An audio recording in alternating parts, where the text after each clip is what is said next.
Hi there, and welcome to another episode of Marvin Moments. And we do have a treat for you today. A man who is not only a wonderful graphic artist, but also arguably the most renowned and respected imaging expert in our global community. He's quite literally a walking encyclopedia of space-related knowledge. He's my go-to source for all things Mars, my friend and colleague, Neville Thompson. Hey, Neville. Hello, David. How are you, man? Yeah, I'm fine. Yeah. Yeah, things are just cranking along here. A little bit cold. That's why I'm donning the hat today. I don't know what it's like over there. But I noticed you had the hat on. I thought it must be cold over there. It is. It's a little bit cold, but you live in Cumbria, right? That's like a province?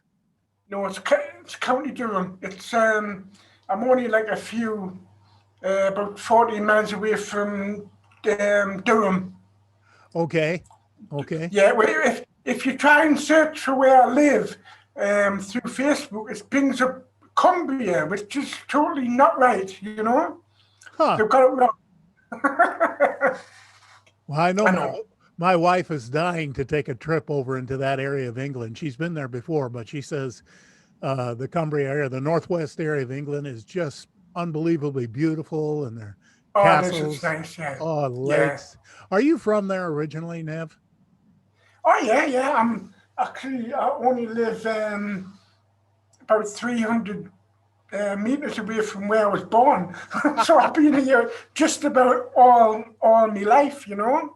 Oh my God. Well, yeah. You're definitely a native in that case, but wow. Oh, yeah, no.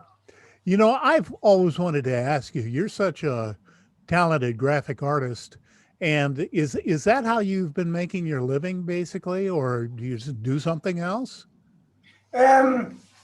Yeah, I used to work in a printer years ago in a dark room and things like that, you know, making plates for printers and that.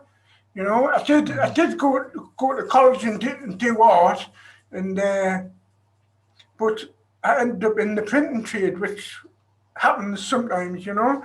And then from there, I went self-employed doing paintings on kids' bedroom walls and things like that, you know. And then eventually got into using a PC. Now I just draw on a PC and that, you know. But at the minute I work in a canvas shop, doing the graphic design for the canvases. If anybody brings a photo in, or they want it touched up, or they want it saved, if it's got scratches on it or something like that, then I fix it up and we print it on a canvas and that, you know. Mm-hmm. Well, that's something I know a lot of people are interested in, you know, getting things restored and getting their cameras working and that type of thing. But, you know, I'm curious, when did you first get involved with the anomaly and the imaging process? I mean, it's so involved, and it has to be a number of years now. Nearly 11 years ago now. Oh, wow. Yeah, the first group I was in was the Mars Anomaly Research Society. It's changed its name now to Project Mars, but no, that was the first ever group I went on and looked, you know. I think I posted about 2 or 3 things, and then after that, this other bloke said, "Would you like to join another group?" Which I did. I was there for a few years, and eventually had an argument with him and started up my own group. That had about 9,000 members in, you know. But when you start a group, you can't do what you used to do. You have to start to sort out arguments and things like that, and it just takes away from what you love doing, you know. And I thought, right, okay. I mean, a group lasts so long and then it just dies, really. It does, you know. So my group had been around about 4, 7, 8 years, and I thought, right, okay, I need to get back to what I love doing, you know, because it was taking all my time away. So I folded the group. I mean, I didn't really need a group because I posted in every other group anyway. So what's the point of having a group when you post it everywhere and everyone sees it? So, you know, you've got a wider audience if you don't stick to one group. If you spread yourself about a bit, more people see what you know what you do. But at the minute, it's like I've got twice as much work now because you've got the Perseverance rover, and you've also got MSL as well. You know, so like finding time to do everything, it's like crazy. It is. I know what you mean, and I'm nowhere near as involved as you are in the imaging process. In fact, I totally do rely upon what you do, what you publish. Well, the And thing was, the reason why I started was because years ago, the only way you could see what was on the raw images was to go to the raw image site, and you only had like really small images to view to see what's there, you know, and you try to piece. You would think, right, does that image go with the next image or stuff like that? So I thought, like, the easiest way to do it is to join them all up and make it so people who don't know how to find the raw images can go onto a pan, search for what they're looking for, do a snapshot, and then post it, you know, which is a lot easier, you know. At least it's a lot easier for people who want to search. It's a bit harder for me because have to make them, you know. But well, how long does it take you normally, Nev, to make a pan? Like you just put up, I think, 004ZL from Percy, and that's a huge pan. And oh yeah, or a what I call a GMAC on the Giga Macro site, which I like a lot better than Gigaband. But that is a huge image. But how long does it normally take you to translate the IMG files, or if that's what you use, and stitch them all together and render them so they look, there are no wild differences, well, you know, the whole process? well, it's a bit harder now because NASA used to show us the color images, you know. Wait, I'm saying color, the horrible orange colored frames that they used to show us. Now they give us the grayscale gridded ones. Now they have the color information in them, but you've got to debar them to make them back into colored ones, you know. But I found a site where you can actually download the debarred ones, and I'm keeping that secret for the time being because everyone will be doing it, you know. No, but anyway, you got to protect your product. Oh yeah, true. Anyway, but once you've downloaded them all, you have to. There's another good program. Used to be a program called Secret Planets. Now, I used that for years and years. The first version was called Midnight Mars Browser. You used to get it in your browser, and you used to download. It used to download the raw images for you, and it used to display them in 3D, so you could turn it around and look to see where you're going and see where the images join up with each other, you know. So there's a new one out called Mars Life, exactly the same as Midnight Planets, But you can go on it on your browser, and it's brilliant, excellent. So I'm using that at the minute. I was going to start and make another section for perseverance. So that's going to be good as well. It's going to be excellent.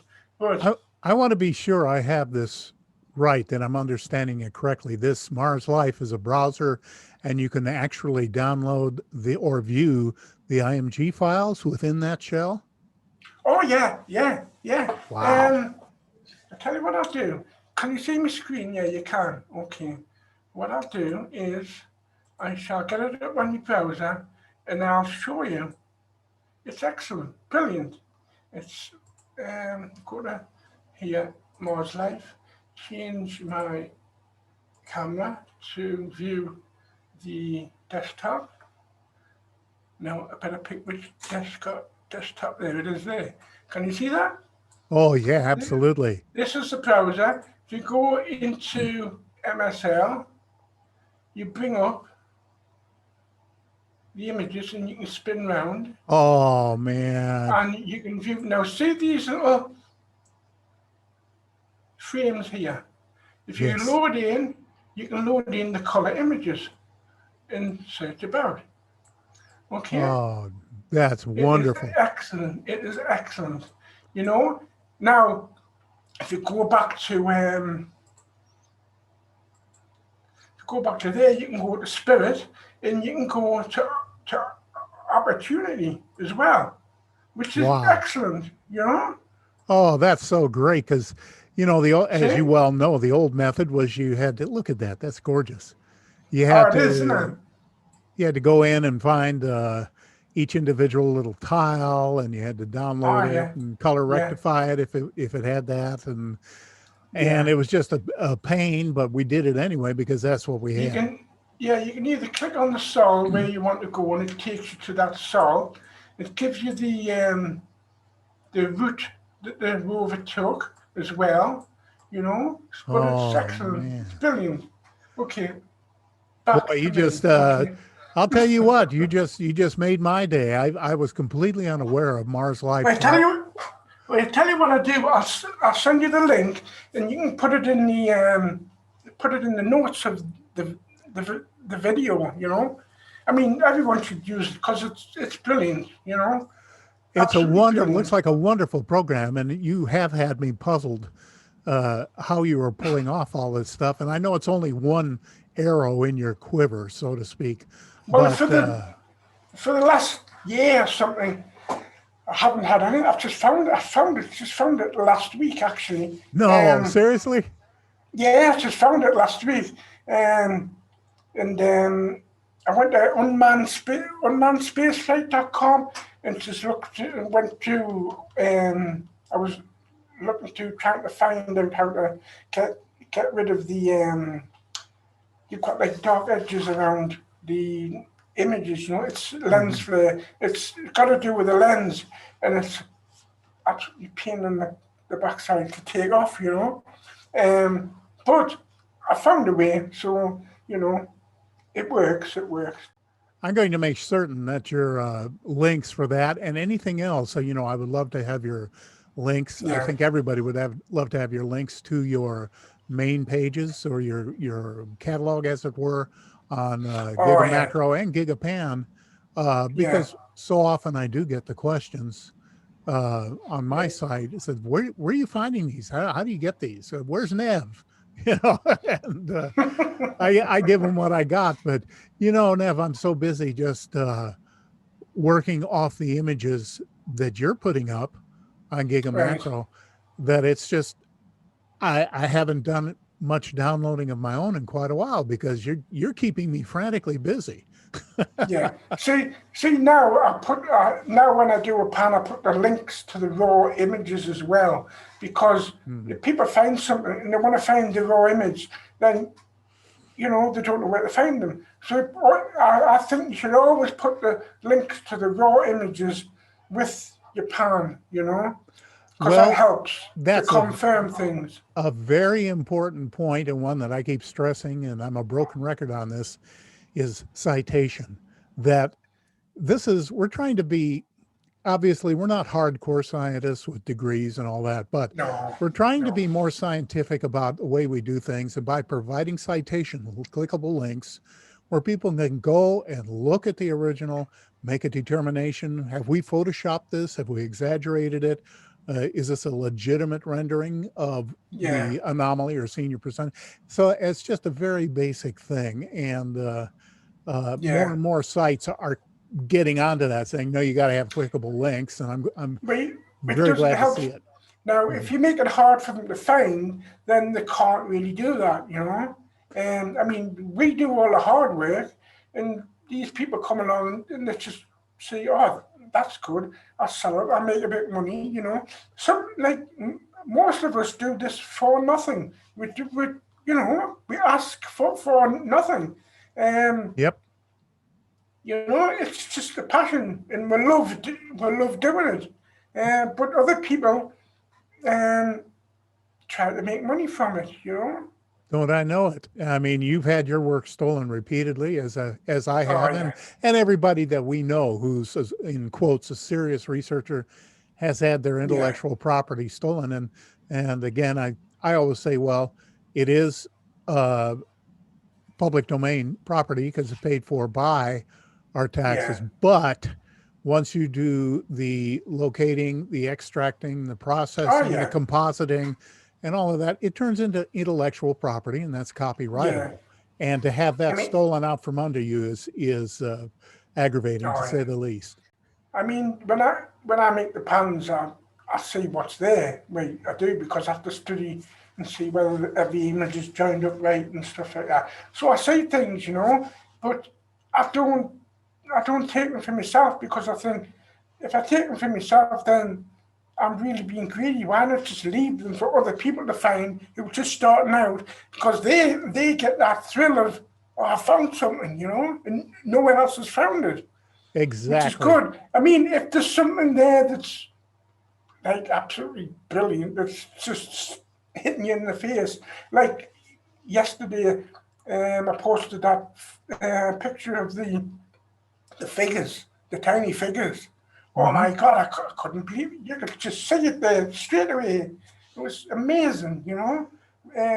What I think's happened is, I think they've been concentrating so much on the perseverance that they've actually missed some things in it and let them go by.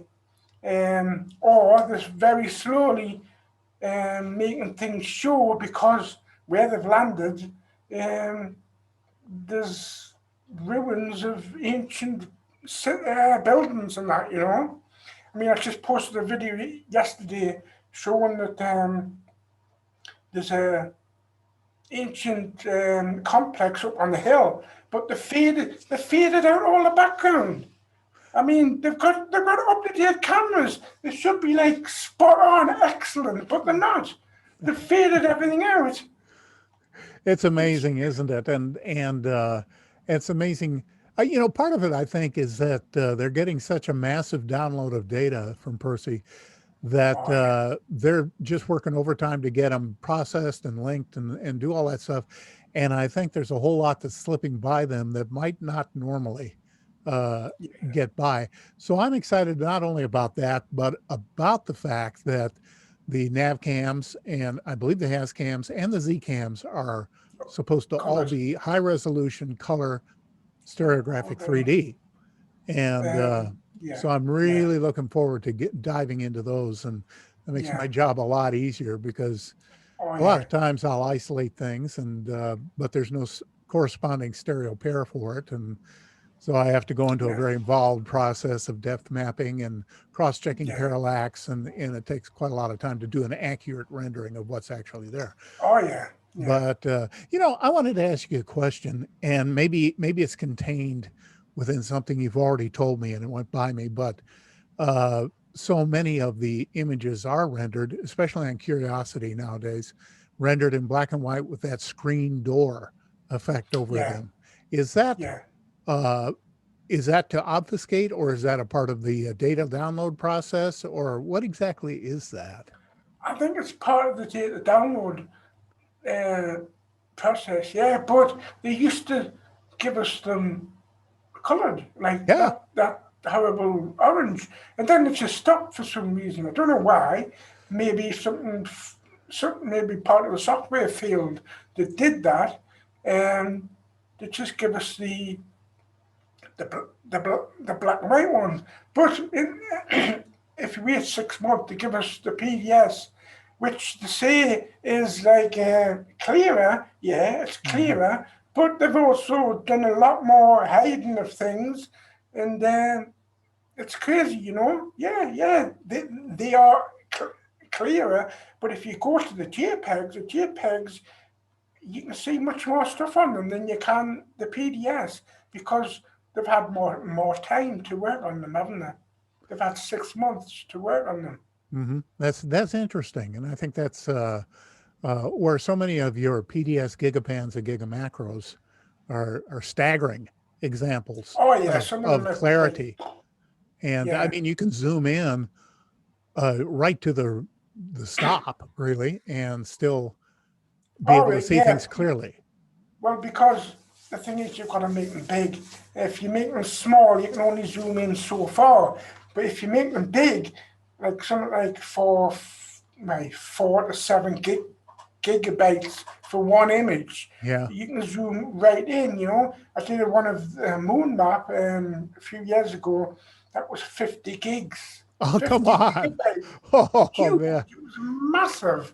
Oh yeah, and I didn't have fiber then. I only had broadband, and it took 3 days to upload. You know, it was terrible. I mean, years ago, it used to take an hour for us to upload a pan, just on the speed I had. You know, it was terrible. Now with fiber, it takes what 3 minutes to upload a pan, which is excellent. You know. Quite a difference, Yeah, isn't it? And yeah, yeah. are you using, by the way, are you using gigapixel on any of your images to bump up the pixel count? Or are you just doing that with some other? No, no. Right, there's a bit of a right. The thing is, you're talking about the AI, aren't you? Well, not we've been through the AI thing, and I think everybody agrees that AI is not the way to go because it puts in Yeah, what it thinks you want to have right. there. And The gigapixel is AI, and it does make them bigger, and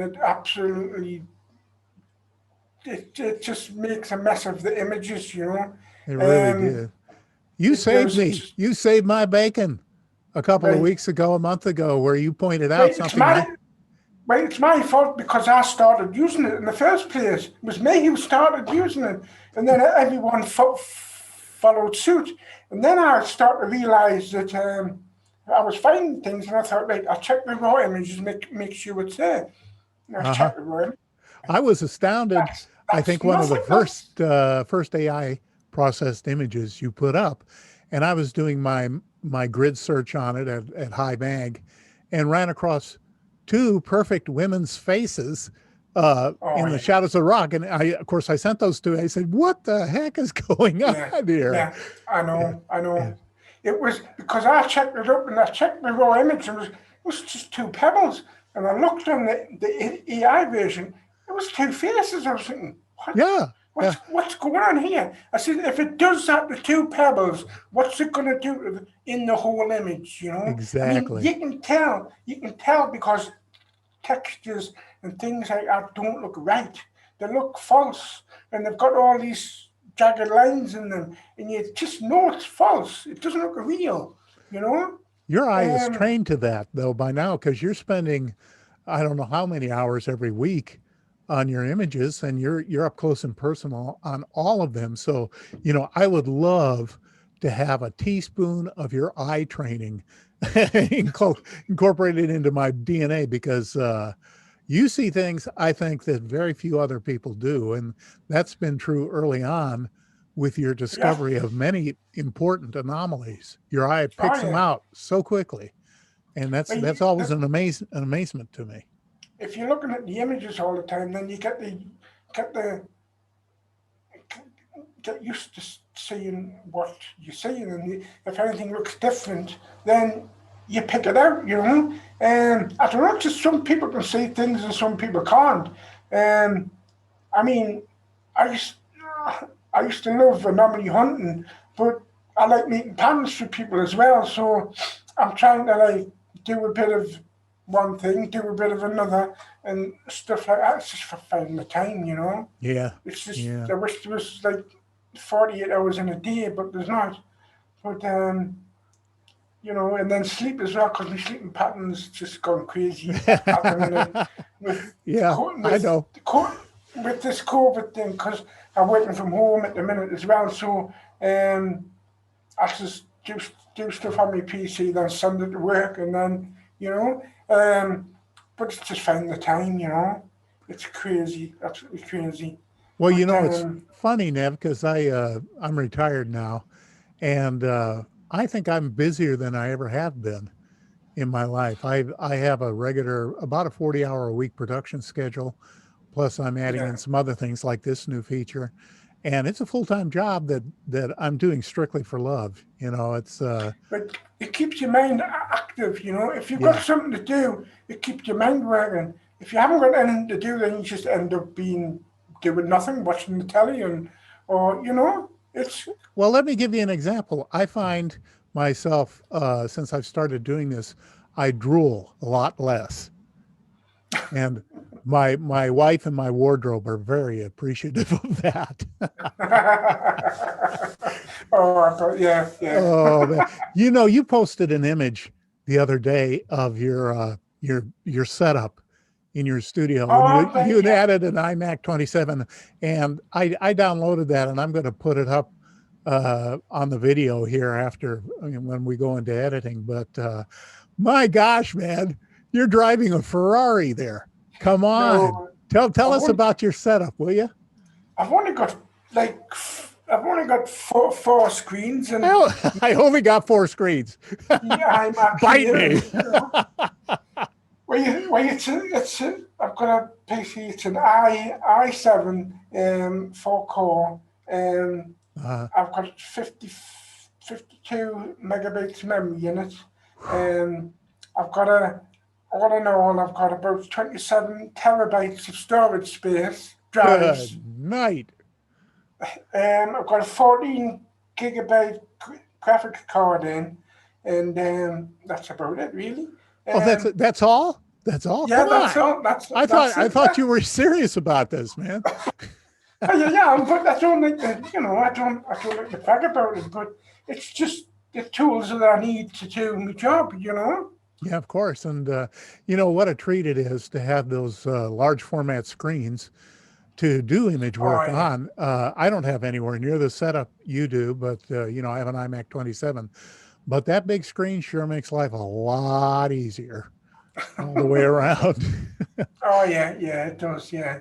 Um, yeah, but I do different things on different screens, so I can't combine it so it shows up on all the screens, but it's better having like three screens really because you can do one thing on one screen, do another thing on another, and it just speeds things up a lot. uh, You know, well, I'll it tell you does. what, that get up, and I'm sure people are looking at it now as I've got it up, but that's kind of like for people like us, a dream scene. I mean, that's as good as it gets. And then if we could only somehow download Nev's knowledge into our own brains, we'd be unstoppable. Yeah, But the thing is, I didn't always have a setup like this. I just started with small stuff, really. Started with one screen and then added another one, got more memory. It just takes time. it And does. It's a huge investment, and it takes time knowing what you want. I know that you're yeah, very knowledgeable about the hardware and software that optimizes your situation. And yeah, yeah. boy, that just takes years of study and search to come up with that kind of knowledge. But Nev, I don't even know if this is something you care to talk about, but I was surprised a couple of years ago when we were doing a Zoom with Thomas Mikey Schroeder Jensen to learn that you Yeah. were actually a professional bodybuilder back in the day when you were a young man. Oh man. And Oh, yes. Yeah. and we were all surprised, at the couple of pictures you flashed. It was like, oh my gosh. Oh, yeah. I Now I'm just nowhere like that. Now it's all gone. It's hidden. It's well, hidden. I know that nowadays I'm built for comfort, not speed. The Yeah. level of commitment and concentration and discipline that it takes Oh, to yeah, it be a does. Yeah. real bodybuilder is really Yeah. significant. It's not a I mean, casual thing. I, I mean, I wasn't absolutely huge or anything. I was just, I just loved training. I used to train 4 or 5 times a week. Hmm. But Hmm. then it all stopped because I had a family. I thought, right, I'm not spending my time at the gym. I've got a family now, so you Yeah. know that's it. I Yeah, mean, yeah, and you got to move on. You got to keep your priorities straight, don't you? yeah, true, Yeah. true. So, You know, well, you mentioned a family, and if you don't mind me asking, and but you mentioned that you had a family, and did you have any children or? yeah, I've got five children. Um, Wow. uh, yeah, yeah, yeah, yeah, yeah. I don't do things in house.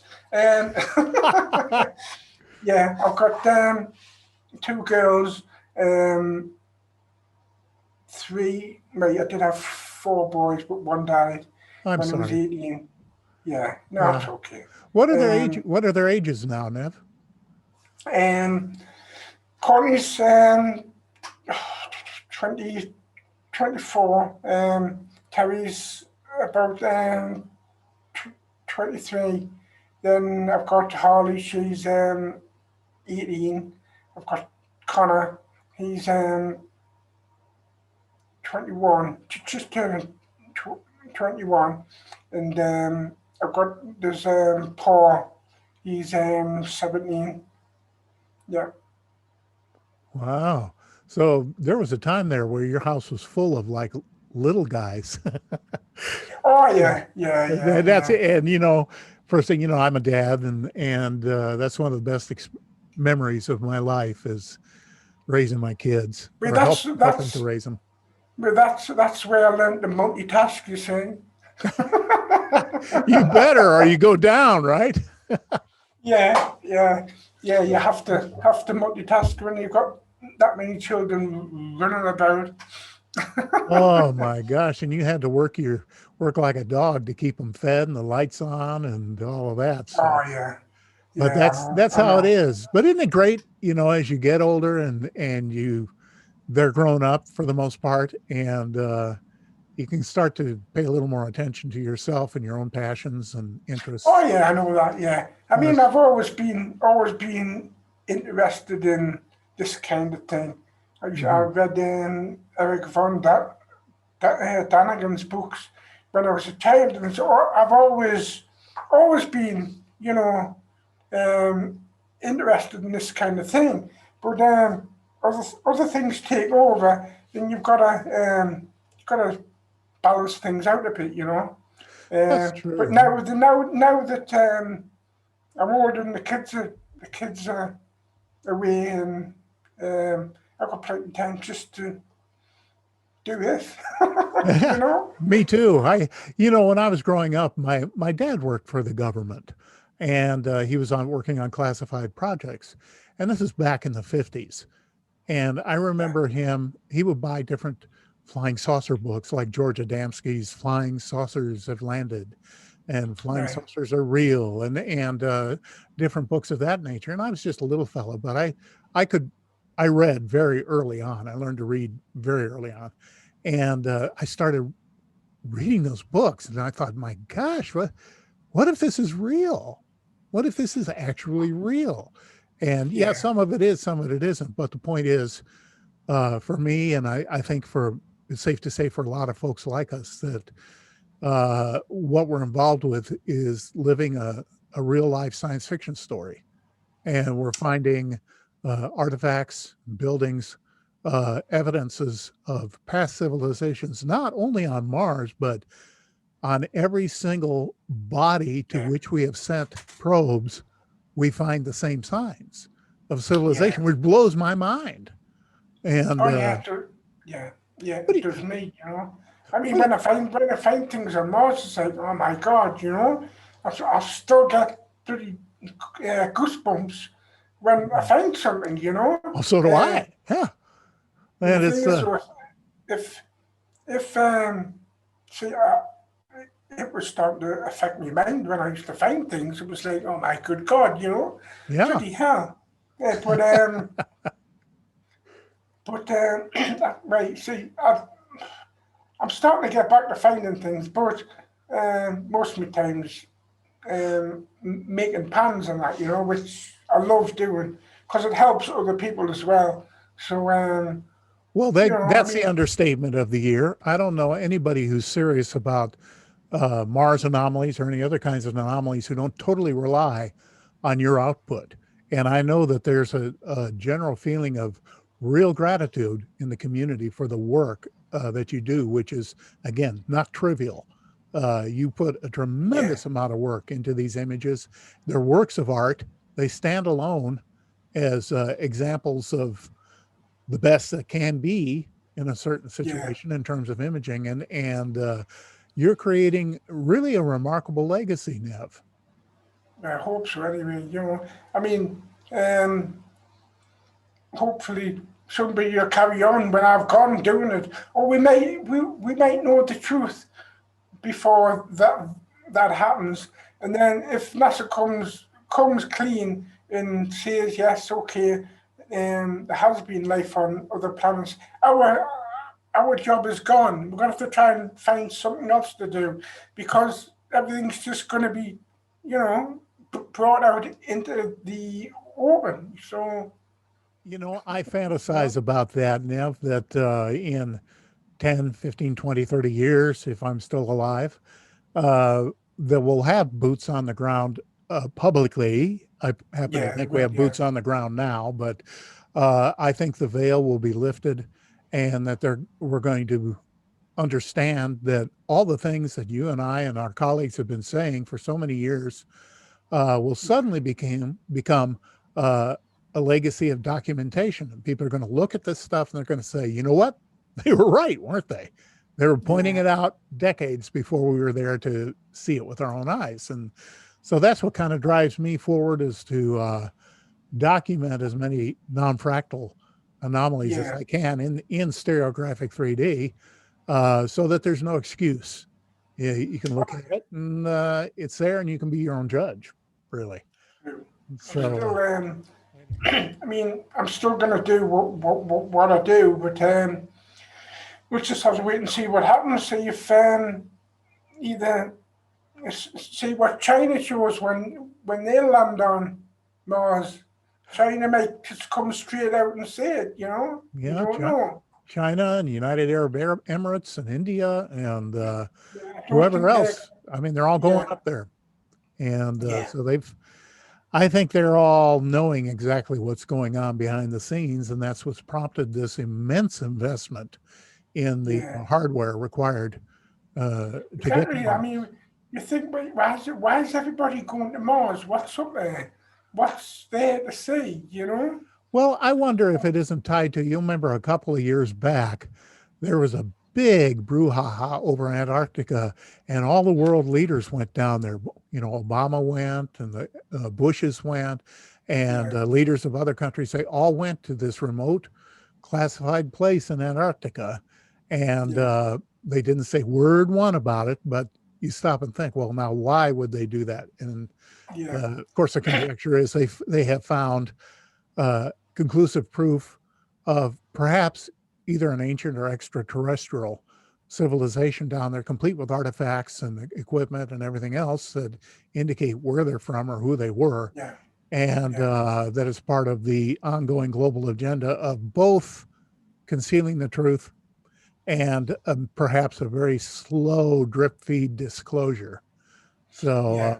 only time will Well, tell. Yes. well, eventually, when the poles melt, which they are slowly doing now, everything that's buried underneath there is going to show anyway. You know?